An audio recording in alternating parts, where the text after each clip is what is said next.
My name is Denise Baptist. I was in the United States Air Force. My brother, we have a competition. He was Air Force. So I joined it because of him, and I wanted to be just like my brother, so we did it. I have a military family, 9 people.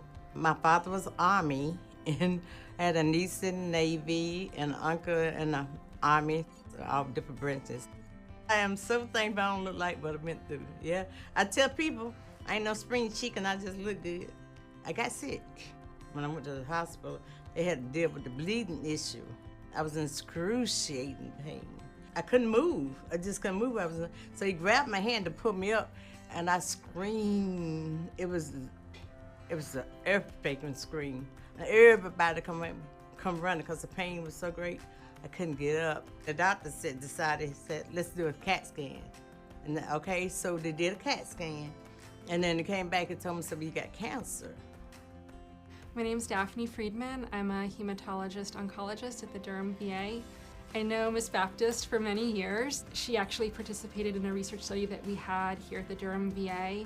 The treatment that she received was part of a research study, and she graciously agreed to participate in that study, and it worked out very well for her in terms of controlling her disease, treating it, and getting it to a really, really good place. My oncologist came in, told me I had multiple myeloma, which is blood and bone cancer. It's like the oxygen was sucked out of my body. I said, no. I said, I should not die, but live. She was telling me about the clinical trials. I was excited about it because I had a chance, a way out, you know? Because I like 95% of your body, you know. So that was my way out, you know? I was excited about it. The cancer is undetectable. Now I am cancer-free, yay! At the beginning, she had a lot of pain and she was feeling really tired, and at this point, she's leading a very active life and feels great. We see each other once a month as part of her continued treatment, and it's been great to get to know her over the years and to have that wonderful relationship with her. People have given the VA bad rap. I'm telling you, they're amazing. Because the staff, the doctors, they're all amazing. And more like a family. It's like an extended family. It really is. And so I'm so grateful. I'm so appreciative to be at the VA, you hear me? I'm so thankful I went in the military. I wouldn't be here today.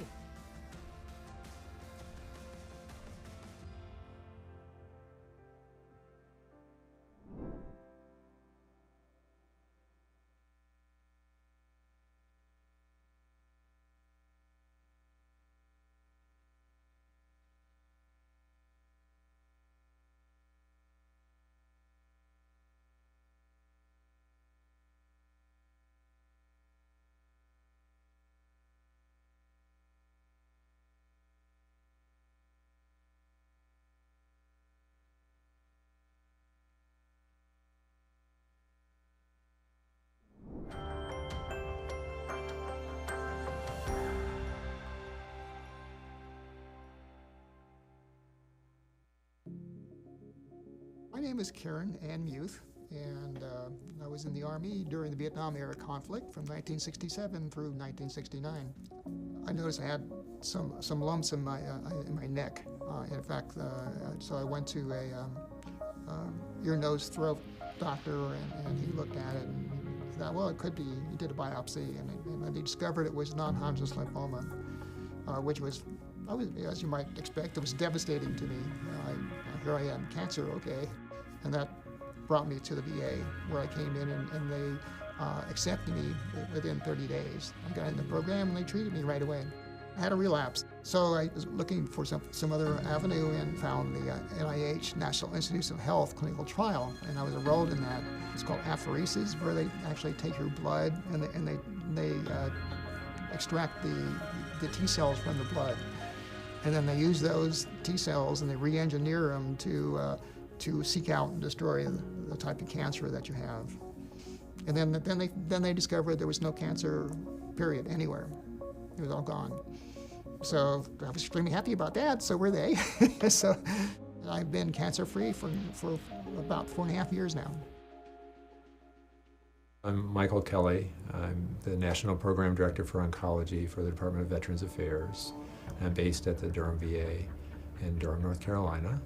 I'm a medical oncologist, which is a type of cancer specialist that treats cancer with medications mostly. First of all, veterans deserve the very best, as I think they get to a large degree from VA.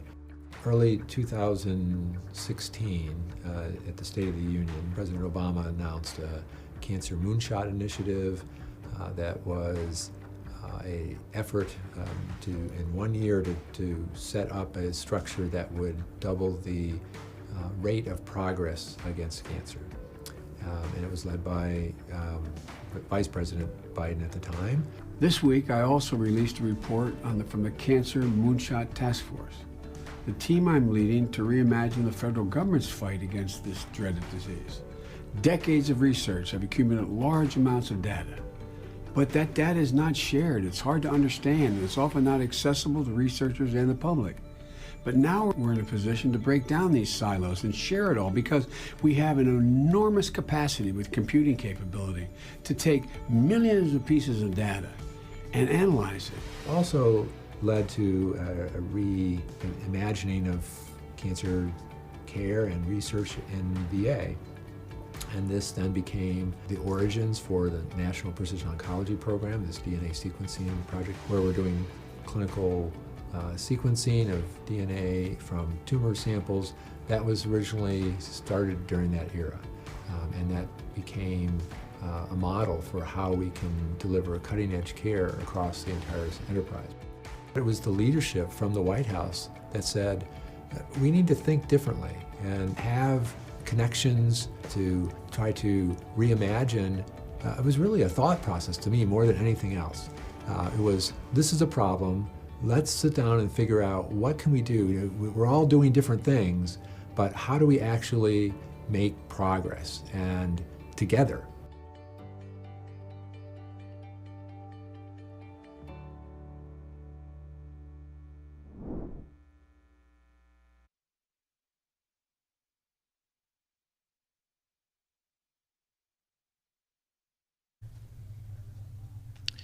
Good afternoon, ladies and gentlemen.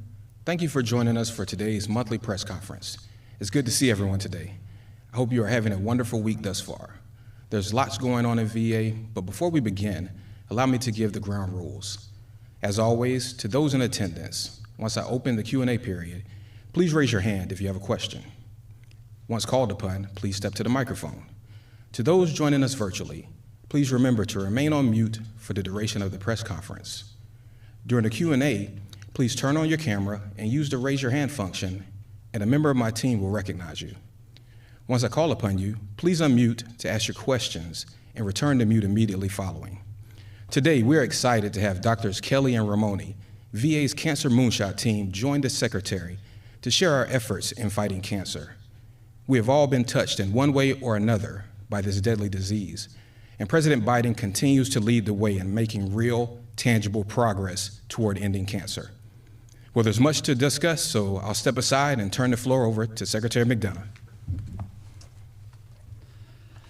Awesome, Terrence. Thanks very much. Nice to see everybody. First, I just want to say how proud I am that last week VA was named one of the Partnership for Public Service's top 5 best places to work in the federal government. Among large agencies, VA's first time ever in the top 5. We are also named the most improved large federal agency for 2021. Now, let me be clear, it's not me who earned those awards. It's VA's incredible public service who earned them. The work they've done over the past couple years is nothing short of heroic. As I've said before, this pandemic has been the time when veterans, indeed all Americans, have needed VA employees most. And in spite of everything going on in their own lives, VA employees have stepped up for veterans during this difficult time. Moment after moment, day after day, no matter the risks, no matter the circumstances. Let me just take a moment to highlight a particular group of employees. Our tireless HR professionals across this enterprise. We are now recruiting more healthcare providers to VA than at any time in VA's history. And we're doing that in an extraordinarily tight labor market. I am extraordinarily grateful for and proud of the work of our HR professionals. And look, the great work of VA employees is evidenced not just by the best places to work rankings or people's willingness to join our team, but even more importantly by the ways in which VA employees are delivering for vets. When it comes to honoring vets with the lasting resting places they deserve, we are now providing almost 94% of all veterans with access to burial sites within 75 miles of their home. When it comes to ending veteran homelessness, we have now helped more than 19,000 formerly homeless veterans obtain permanent housing this year alone, putting us on track to meet our goal of permanently housing 38,000 homeless vets in 2022. When it comes to delivering benefits that vets have earned and deserved, we are processing veteran claims faster than ever before. In fact, we've adjudicated over 1.3 million claims so far this year, which is about 13% higher than our record pace of last year. I repeat, our record pace of last year. And when it comes to preventing veteran suicide, we helped launch this 988 Suicide and Crisis Lifeline this past weekend. This new lifeline is a key part of the President's Unity Agenda, and it allows vets to dial 988, then press 1 to access caring, qualified responders even faster than before, which is critical because during a crisis, every second counts. So to all the VA employees watching today, especially I say again to you HR professionals, I say thank you for making VA one of the very best places to work and for all you do for vets, their families, caregivers, and survivors. It's an honor to serve alongside you. Next up, I want to hand the mic to people who know stuff. Dr. Michael Kelly, VHA's National Executive Program Director for Oncology, and Dr. Rachel Ramoni, Chief of VA's Office of Research and Development. These are people who know stuff. They're fantastic public servants. They're here today to discuss VA's efforts to serve and save vets who have cancer. Dr. Kelly said something very interesting to me once. He said, "We beat cancer every day at VA." Specifically, they'll talk about VA's role in implementing another core part of the President's Unity Agenda, the Cancer Moonshot. Mike, Rachel, thank you both for being here. Look forward to hearing what you have to say. Over to you. Thank you, Mr. Secretary. I'm honored to be here to speak to the media and attendees both here in the room and online. I'm Mike Kelly, and I have the honor of serving our veterans as an oncologist at the Durham VA and through my position as the National Executive Program Director for Oncology. VA approaches cancer care as a continuum that starts with cancer screening. Cancer screening is critical because in some cases it can even prevent cancer from developing entirely. In alignment with Cancer Moonshot and President Biden's call to action to get screened, VA is encouraging veterans to return to or continue with screening because even if cancer is present, detecting it at an earlier stage can lead to curative treatment. Once a diagnosis has been made, it's critical that cancer care reach the veteran. For VA, this means treatment and care that is equitably distributed and accessible to everyone. Established in 2020, the National Tele-Oncology Service has significantly increased VA's ability to provide state-of-the-art, subspecialized cancer care to veterans across the country. Nearly 60% of veterans seen through the National Tele-Oncology Service reside in rural areas. We're bringing VA's best-in-class cancer treatment to veterans in their communities and even into their homes. Cancer treatment is often an intense process that can last a long time. But through VA's precision oncology approaches and programs, the right treatment is reaching the veteran at the right time. VA's National Precision Oncology Program guides the care of 12,000 veterans each year. Initially launched in 2016 in response to Cancer Moonshot, the National Precision Oncology Program has since created best practices to provide genetic testing to veterans and report out on molecular results. It also directly supports doctors by providing advice and helping doctors match their veterans to new therapies through clinical trials. But as we understand and prioritize the needs of our veteran community, we acknowledge that rare cancers make up about 25% of all cancer in VA. With this in mind, we have roadmapped the development of a rare cancer program to build subspecialty clinical teams to support veterans with complex cancer diagnoses. These multidisciplinary teams provide expert, subspecialized oncology services as well as care coordination. Further, we have developed a plan that will provide access to standardized molecular testing that is clinically usable and can be leveraged for making decisions about targeted therapies for rare cancers. Veterans trust us to care for them now more than ever, and that care is shaped and supported by every VA provider across the nation. I'm happy to share this stage with my colleague, Dr. Rachel Ramoni, the Chief Research and Development Officer for VA. Excellent cancer care is built on research and requires research to remain excellent. VA oncology has benefited greatly from strong partnerships with VA researchers, and Rachel will now tell you more about their work and Cancer Moonshot. Well, thank you, Mike, for that introduction. It is a pleasure to share this podium with you after all the work that we've done together. Mr. Secretary and attendees, both in person and online, I'm really excited to share with you how VA research continues to work hand in hand with our clinical colleagues, like Mike Kelly, to improve veteran health outcomes. As Terrence shared, my name is Rachel, and I have the honor of leading the VA Office of Research and Development. VA research has existed for nearly a century, being embedded in the Veterans Health Administration system, one of the largest integrated healthcare systems in the nation. We are squarely focused on using research to improve veterans' well-being in the real world. When I say that our focus is on the real world, I mean the world in which our veterans actually live. As Mike mentioned, many of our veterans call rural America home. Historically, this part of our country has had limited access to clinical trials. You just can't have world-class cancer care without access to clinical trials. So both Mike and I aim to ensure that our system can safely bring as many clinical trials as possible closer to where our veterans live, and as Mike said, all the way into their homes in some cases. One of the ways that we're working to bring care closer to our veterans is by creating massive clinical research networks that extend across our system.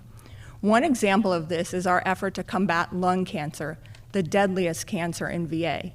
Our lung precision oncology program has 85 sites across the country, reaching into areas with previously limited access.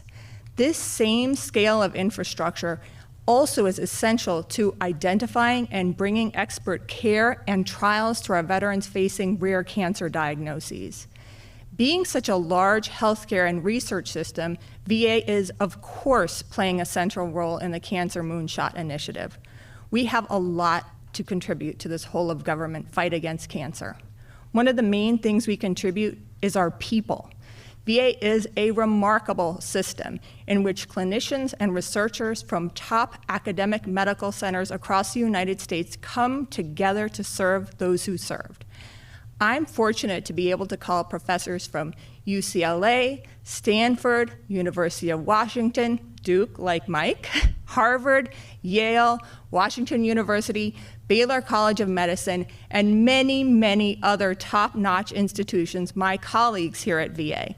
With this academic firepower, we are also deeply involved in the forward-looking Cancer Moonshot activities, such as the Applied Proteogenomics Organizational Learning and Outcomes, or APOLLO project, which is working to understand how proteins in a patient's cancer tissue might inform their care. APOLLO developed as a result of the first Cancer Moonshot and is a collaboration with the VA, Department of Defense, and National Cancer Institute. Teamwork is the heart of what we do here in VA, and on behalf of the thousands of my VA research teammates, I thank you so much for your attention. All right, good job, guys. Thank you, Rachel. I will go ahead and start the Q&A period. Start with Leo. Thanks for doing this again. Mr. Secretary, we had another damning report about the electronic medical record system. I'm wondering if you can speak to that and speak to what veterans and staffers' confidence should be in this system after what appears to be yet another major setback. Yeah, thanks very much, Leo. And obviously we have been in close touch with the IG, and we take the findings very, very seriously. We are implementing his findings. I'm really pleased, and this is one of the things I mentioned to you last month, that our patient safety team, which identified some of the challenges in the system, and our Office of Electronic Health Record Modernization, OEHRM, are now meeting on a regular basis, weekly in fact, to ensure that we're sorting out any issues related to patient safety or patient harm. And what our veterans should expect, what our clinicians should expect, what Congress, the IG, and all of our partners should expect is that we take very seriously our obligations to patient safety, which is our #1 priority at VA.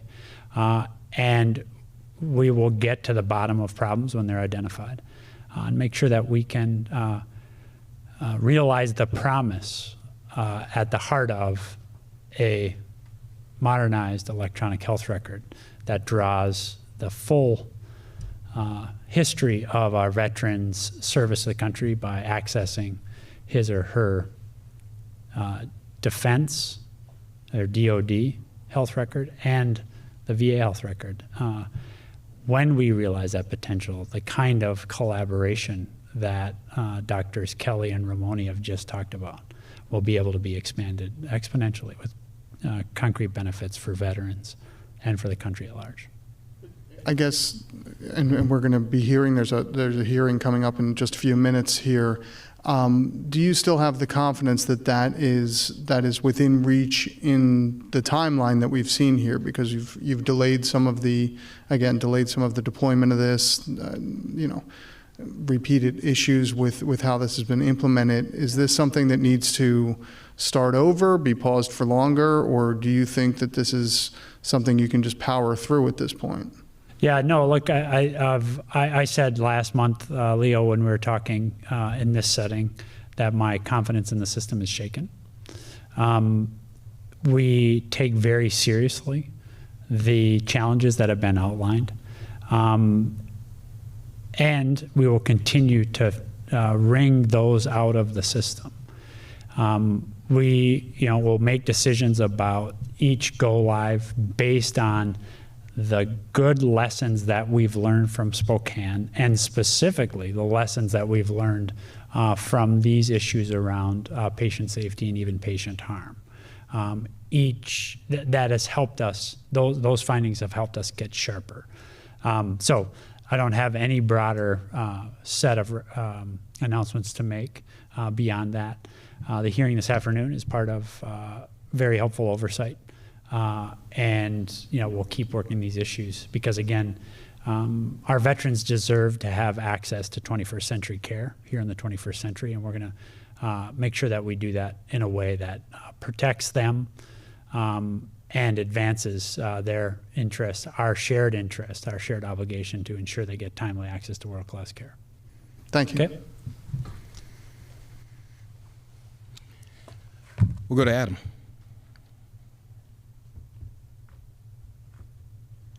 Thank you, Karen. I want to follow a bit on Leo's question, and that is, again, pertaining to the OIG report, both the one that was released last year as well as the one that was released very recently.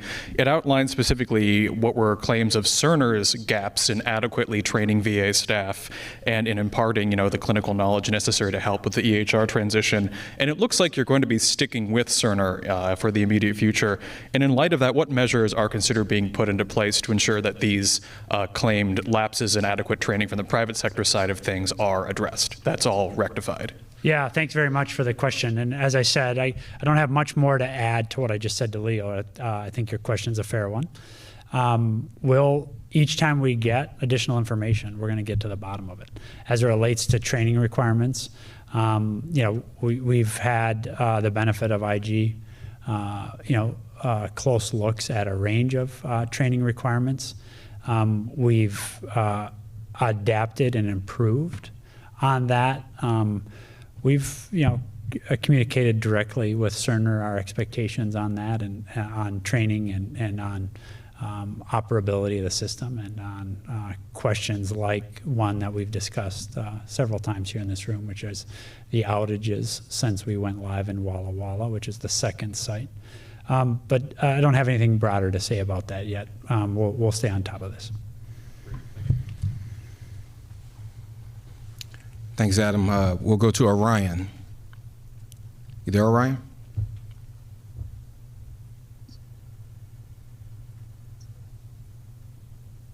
Can't hear you. Are you on mute? I believe I'm unmuted. We can hear you now, Orion. Thanks, Terrence. Mr. Secretary, it's good to see you. I'm sorry I can't be there in person. I'm looking forward to the hearing that's about to start over here in the Senate, so I'm going to just ask you one simple question about the EHR. Earlier today, clinicians in Boise were told that the launch of the system that was planned for Saturday is not going ahead. That's been delayed. I'm wondering if you can confirm that and just tell me why, if the system is not adequately reliable to use in Boise or in Seattle, why it is in Spokane or Walla Walla. Yeah, thanks very much, Orion. I can confirm that we will not go live. The system will not go live in Boise on Saturday. I don't have the data in front of me that informs that specific decision. That was a decision made by the project team in consultation with all of our expertise at VHA. But I'm sure this is an issue that comes up in the hearing that our team will get to the bottom of. And obviously, we continue to make improvements in each of the facilities that you've mentioned, Spokane and Walla Walla, and continue obviously to stay in very close oversight of the deployments also in places like Roseburg and Columbus. So we'll stay on top of this, and as we have more decisions or more information to announce, we'll surely share those with you guys as we do here on a regular basis. That I just want to be clear, and I know there's not a whole lot you want to say at this point, but this is a question I'm hearing from clinicians at each of those sites, including Columbus, including in Oregon now.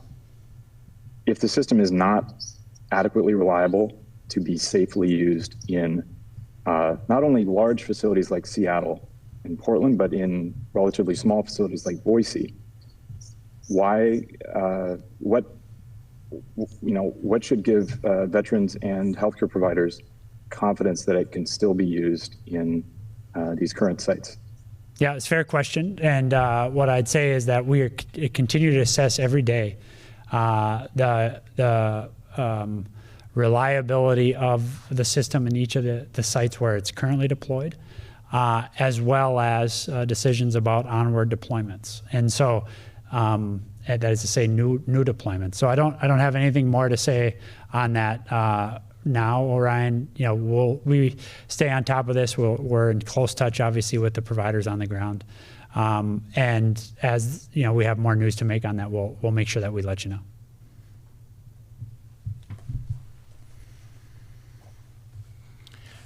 Thank you, Orion. We'll go to Patricia.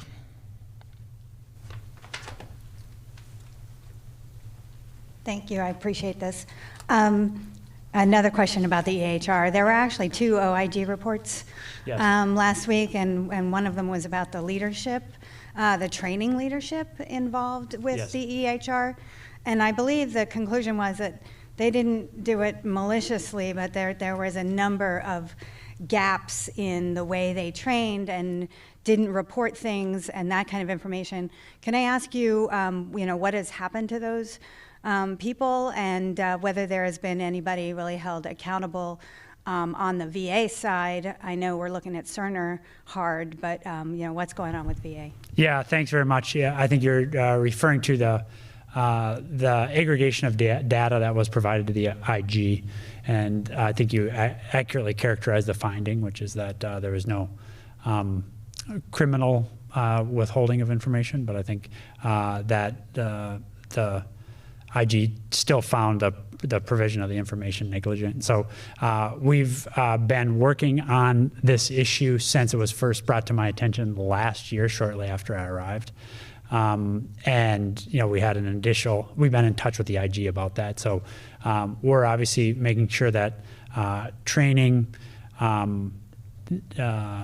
is up to speed, that people understand our obligations to report timely and transparently to the IG, and we'll continue to do that. In terms of any other specific accountability efforts, the report itself didn't call for any additional accountability, and the recommendations that the report makes and the conversations I've been having myself with the IG, we're surely taking those seriously and implementing those. Just another question. Actually, Sure. On the 988, you went live on Saturday. There's some data that you all passed out to us. Issues, AHHS has seen a little bit of issues. Some places, New York City is having some problems. How has the rollout been, and has it been smooth?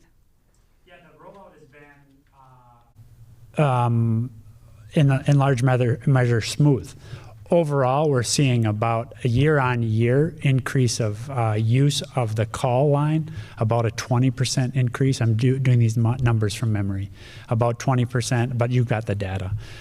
Interestingly, what we're seeing is a much larger uptake on text than we have been seeing. And, I've said this in here before, but I think one of the things we assess about uptake on text on the crisis line is that the younger the veteran, the likelier the veteran is to find text, the more usable function.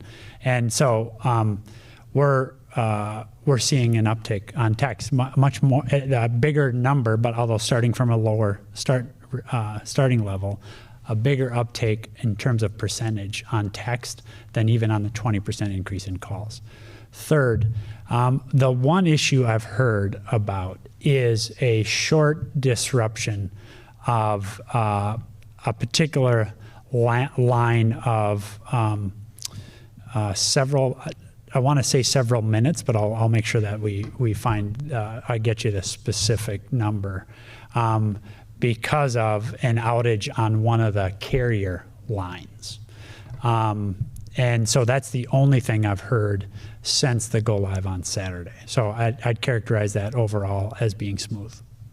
Given the increase in text, are you going to leave the text line the number it is? Is there an effort to make it some variation of a 988 with an extra number?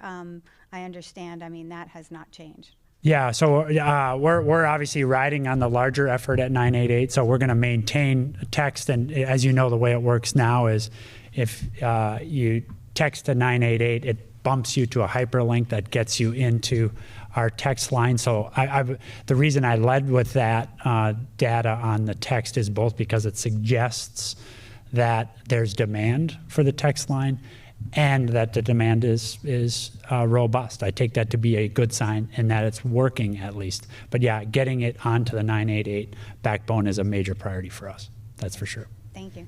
Okay, thanks. Thank you, Patricia. Before I go to Jasper, I definitely hope that you take advantage of our wonderful clinicians here to chat about the cancer moonshot research and items that we have on plate here at VA. So please take advantage of having them here today. Please ask some questions. We'll go to Jasper.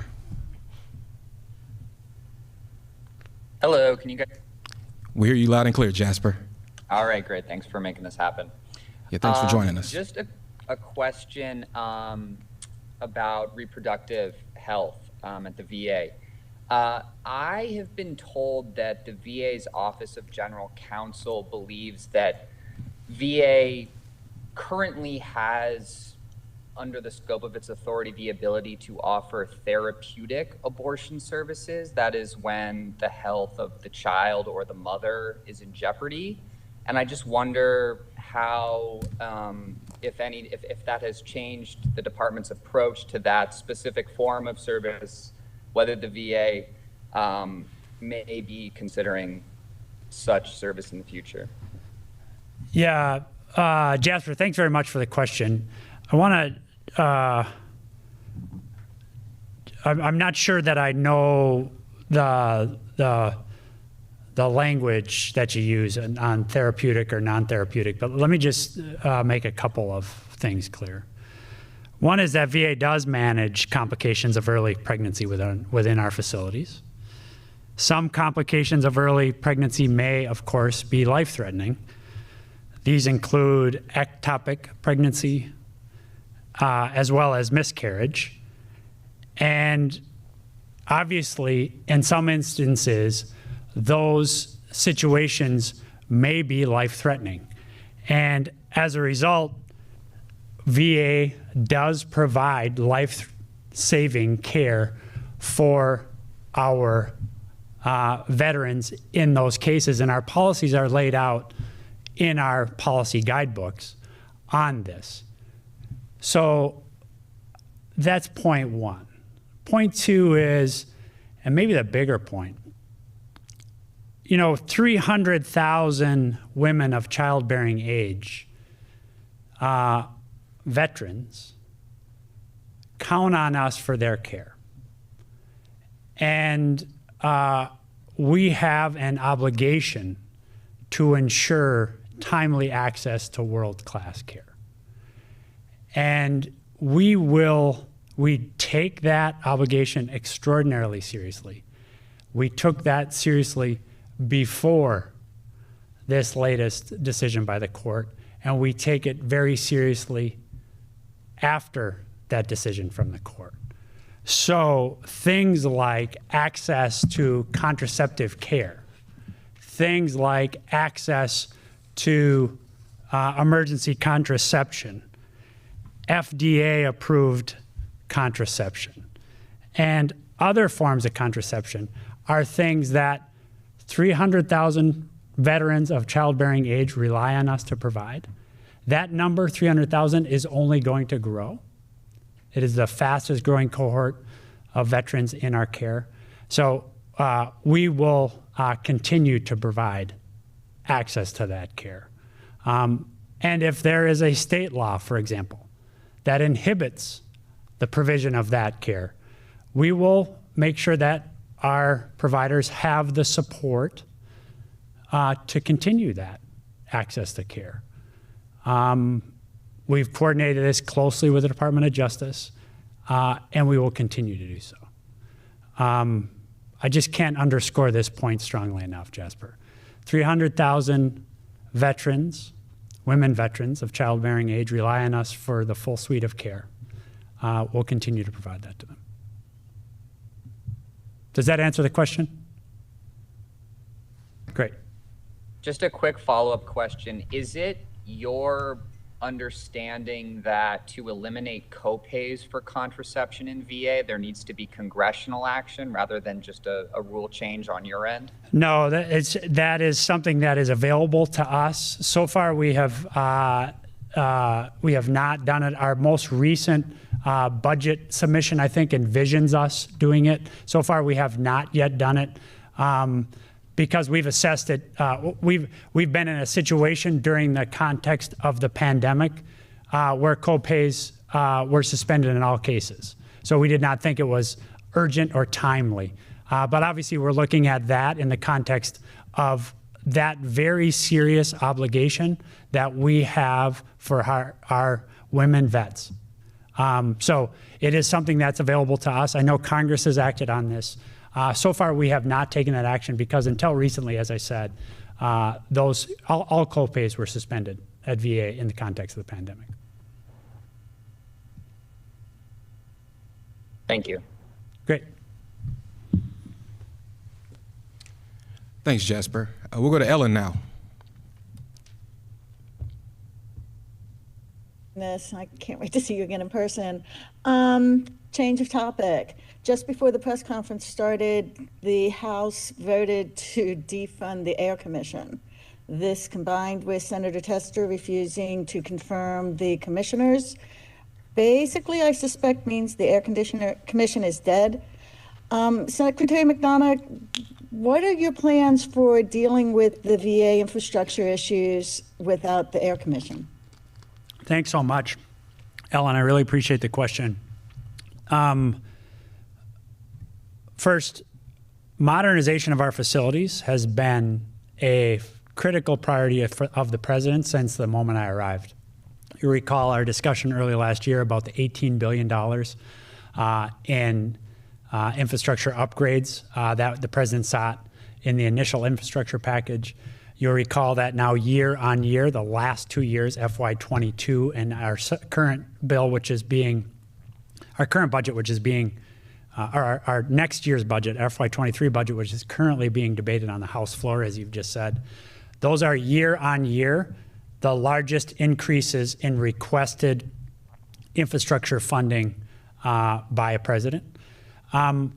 So it continues to be a very serious priority for us, one. And whether the Congress confirmed the commission or not, that continues to be the case. Two, the Mission Act does require us to update the market assessments on which the recommendations from March were based. So they require us to do that. That statute requires us to do that every 4 years. I don't see any of the provisions in the House or Senate right now stopping us from doing that. And doing that, updating those assessments is really important. I think one thing everybody agrees on is the assessments that were made initially are now dated, in as much as they're based on a pre-pandemic view of healthcare. So we will continue to update those market assessments. We will then use those market assessments to collaborate with our stakeholders across the board. That includes Congress, of course, but it also includes veterans, VSOs, local providers who are in our network, for example, our academic affiliates that Dr. Ramoni talked about.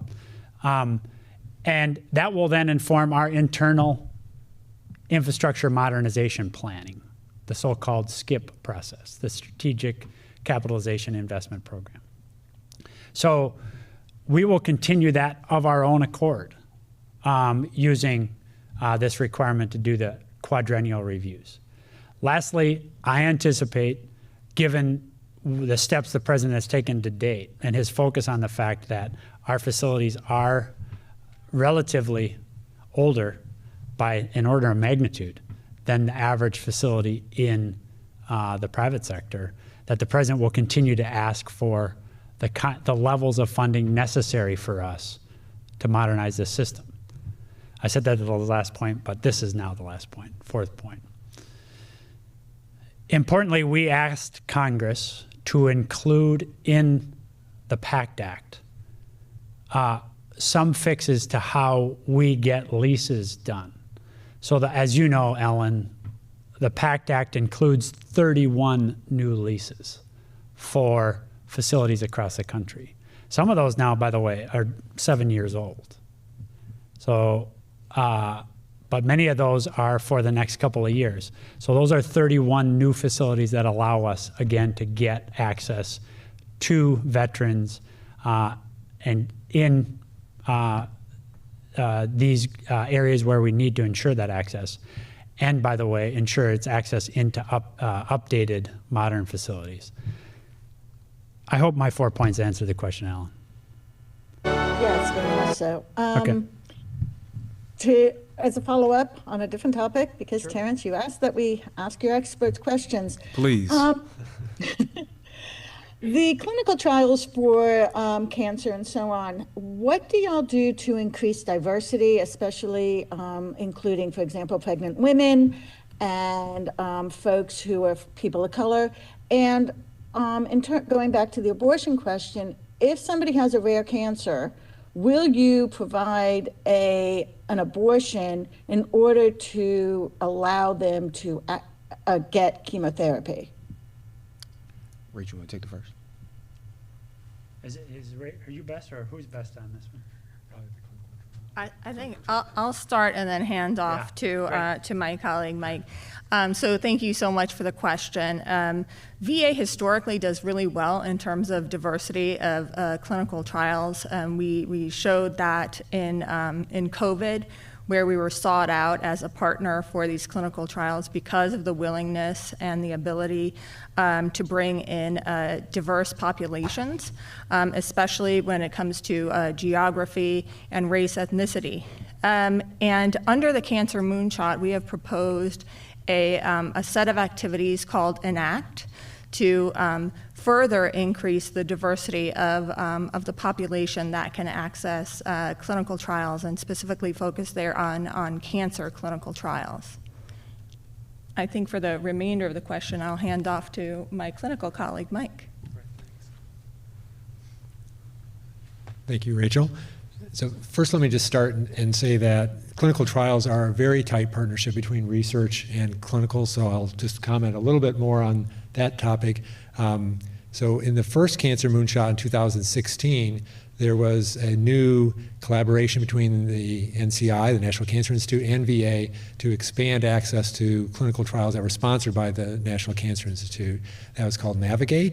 That was established at 12 medical centers, and it demonstrated that VA is able to enroll a diverse population to clinical trials, and to do so at a rate that's not only higher than the national average, that is patients who are enrolled at all the academic sites and community sites that also have those trials open, but also to over-enroll minority populations from within the VA itself. So we have a higher minority population in the VA, and we were able to put patients on clinical trials that were even above that. In terms of your clinical question, so you mentioned a patient with a rare cancer, but it is a general question in terms of when a woman is pregnant and has cancer, what happens? And it is a situation that comes up in our population, not commonly, but it does arise. And in that situation, what is done is that we, as Secretary McDonough has already said, is that we provide the best care that we can, and that's a partnership between the veteran, the oncologist, and the obstetrician, and that obstetrician may be in the community. And so we provide that care, and there's a discussion, and I will leave the policy questions to others.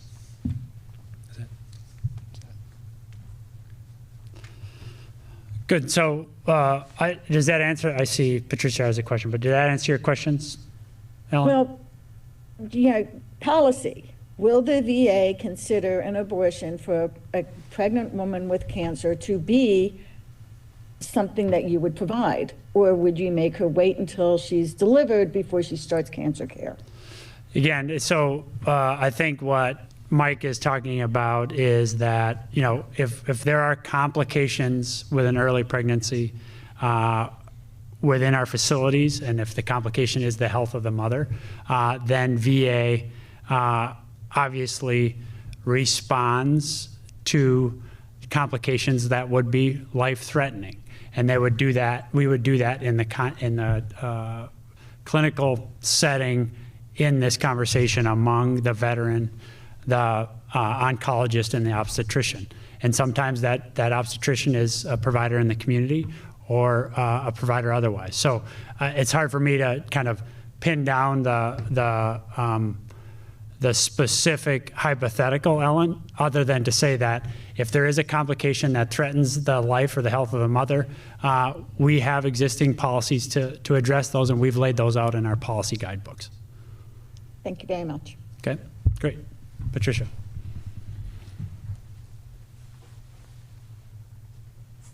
So we're about 3 months out from the expansion of the caregiver program to include all veterans. I'm just wondering if you can give us any indication of when there will be new eligibility criteria and you know, a timeline for how that would work. Yeah. The short answer is I don't have that. So let me take that and we'll come back to you. I can talk to Donald and we can talk to the program office to find out where we are on that.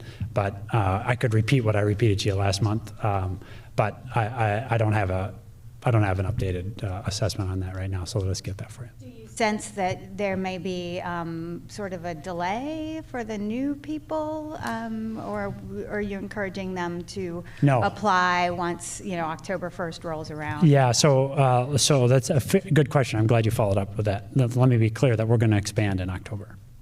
That we're committed to that. It should have been done by now, but we'll get it done by October. That's point one. Point two is I thought your question was more around those veterans who, in the legacy veterans, who in the context of the reassessment have been given a sense that they may not qualify to continue. And there I don't have news for anybody beyond what I've said before, which is one, in all cases, you will be maintained on the stipend until April 2023, in all cases. Second, also in all cases, if you have been told that you've been reassessed and found not to qualify, we will reassess you under the new criteria that we're working to establish. We don't have those new criteria yet established, but the establishment of those new criteria will not impact the launch of the expansion of the program in October. Is that clear? Yes. Okay. Is there, just a final question, is there Sure. an estimate of how many between Vietnam and 9/11, that new cohort, how many you might expect may be eligible? I bet there is, but I do not have it, but we will get it to you. All right, thank you, sir. Yep.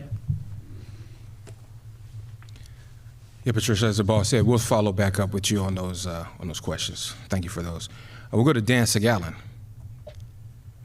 Hi, thanks. Mr. Secretary, could you just clarify something that you said in April at a House Veterans Affairs Committee? You said our statute will allow us to provide abortion services.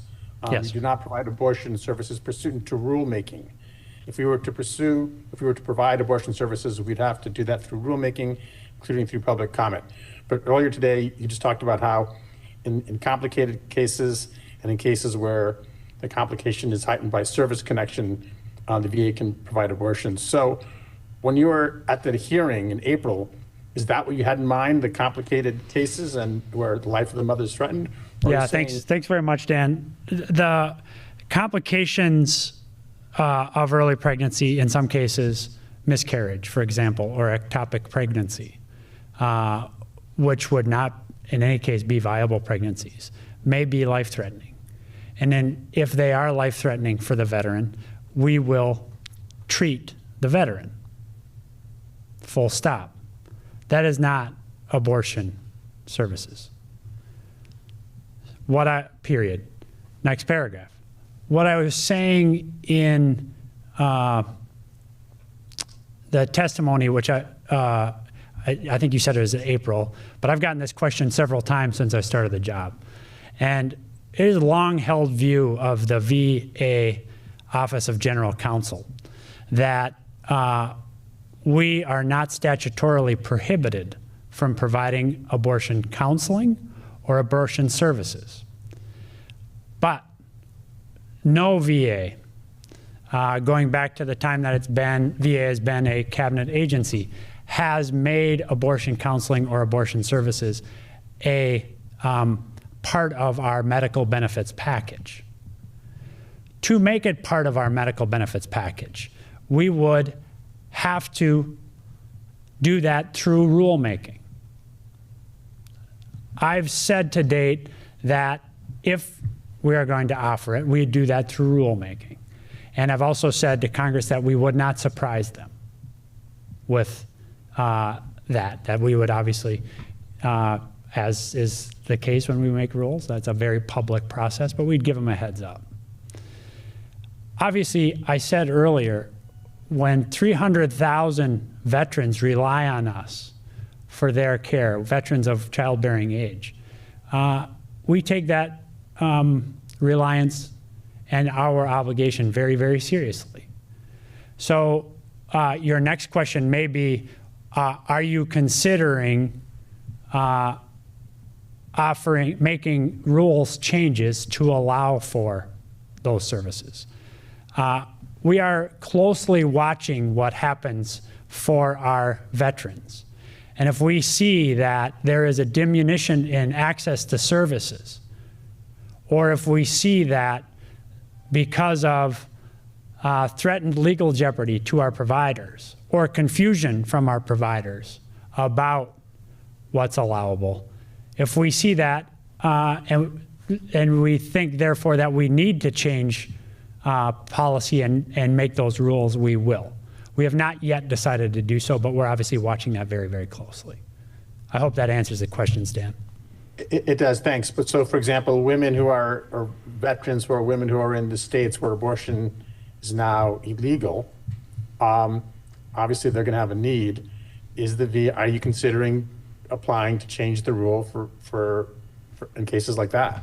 Yeah, I mean, so this will be a fact-based determination for me, Dan. You say obviously they will need services. We're trying to watch closely to see what the diminution of access is for our veterans, the 300,000, as I've said, women veterans who rely on us for their services, and we'll make those determinations. We're watching that very closely and trying to get to the bottom of it. Okay, just last question. You said the General Counsel Office thinks that you have the authority to do that. Can your office put out something more than just a press release on that? Because when people read the law, it doesn't say that. Which law is that, Dan? Well, I mean, I don't have it right in front of me, but I've read past USC 38, and it's I don't have it in front of me. It's at my desk, but it was very clear. It says abortion services are not provided. But obviously, I'm not a lawyer, and yeah. So I think it's a fair question, and I've had this back and forth with members of Congress too, and so this is something that we've discussed in open session in the U.S. Congress. As I said, going back, I think I've had this question 4 or 5 or maybe 6 times in hearings, and then we've obviously had exchanges of letters with members of Congress. So I don't know that we have a position, have a practice of putting out our legal opinions, but I do know that this is a long-held view of the Office of General Counsel at VA. Okay, thanks. Okay, great. Thank you.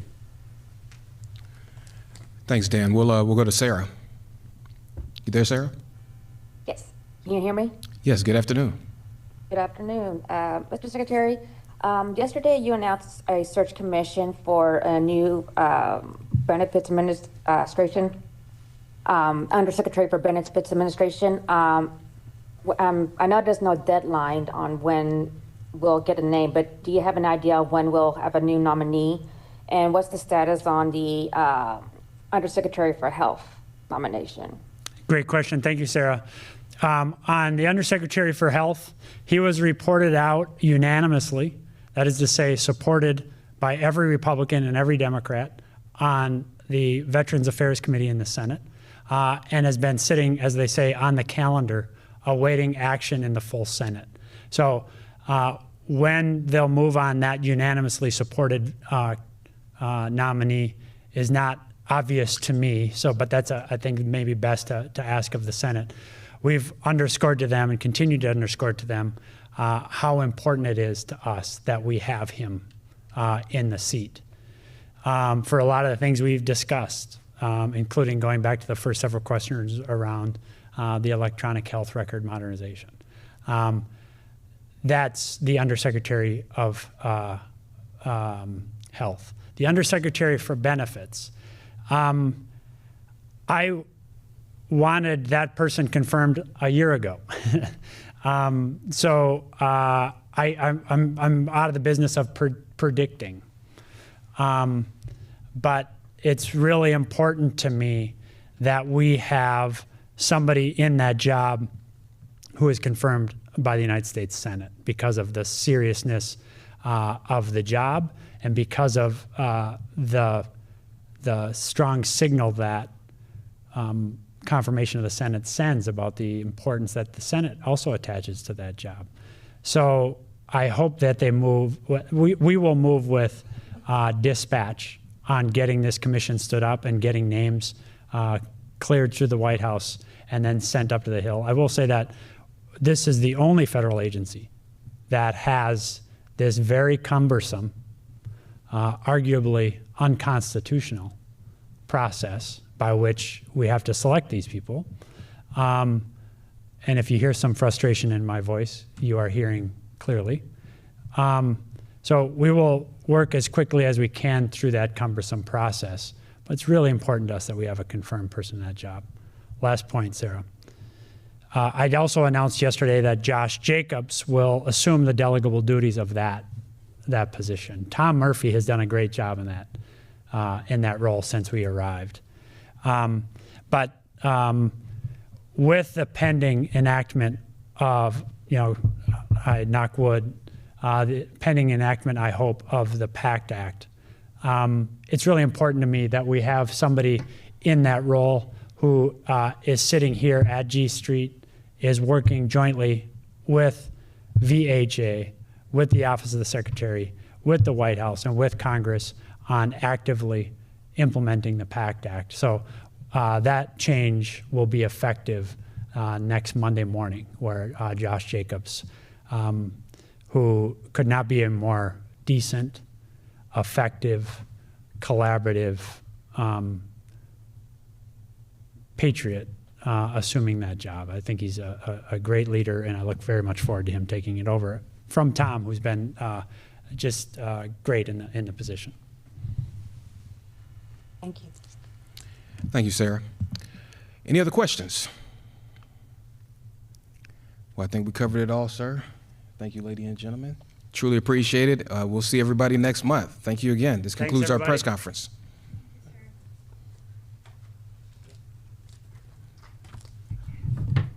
Our whole strategy was That's why Leo's getting it real quick. Oh, hey, Leo.